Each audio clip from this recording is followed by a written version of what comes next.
ओम नमो भगवते वासुदेवाय। मैं प्रीति आप सभी का आपके अपने चैनल पर हार्दिक स्वागत करती हूँ। आज मैं आपके लिए लेकर आई हूँ अपरा एकादशी की व्रत कथा। भगवान श्री कृष्ण ने धर्मराज युधिष्ठिर के निवेदन पर ज्येष्ठ कृष्ण एकादशी व्रत की महिमा का वर्णन किया था।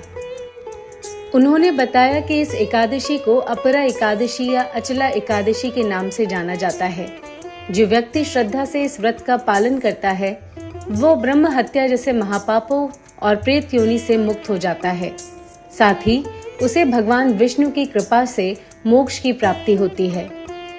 पौराणिक कथा के अनुसार एक नगर में महिध्वज नामक एक धर्मपरायण राजा शासन करता था।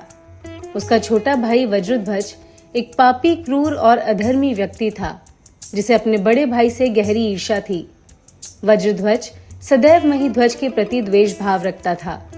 एक रात उसने छल पूर्वक राजा महिध्वज की हत्या कर दी और उसके शरीर को जंगल में एक पीपल के पेड़ के नीचे गाड़ दिया।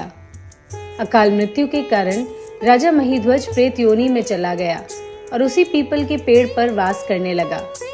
वो आसपास के क्षेत्र में बहुत उपद्रव मचाने लगा। एक दिन उस मार्ग से महर्षि धौम्य का गुजरना हुआ। उन्होंने अपने तपोबल से उस प्रेत की स्थिति और उसका पूर्व जन्म समझ लिया। फिर उन्होंने उसे पेड़ से नीचे उतारा और परलोक विद्या का उपदेश देकर उसे मार्गदर्शन प्रदान किया। प्रेत योनि में फंसे राजा महिध्वज को मुक्ति दिलाने हेतु महर्षि धौम्य ने श्रद्धा पूर्वक अपरा एकादशी का व्रत किया।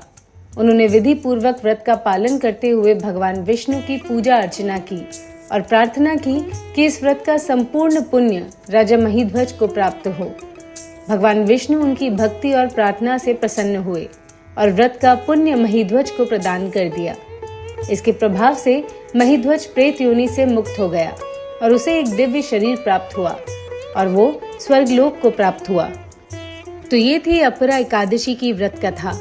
ऐसी मान्यता है कि अपरा एकादशी व्रत की कथा का श्रवण या पाठ करने से व्यक्ति समस्त पापों से मुक्त हो जाता है। भगवान विष्णु आप सभी पर अपनी कृपा हमेशा बनाए रखें। ओम नमो भगवते वासुदेवाय।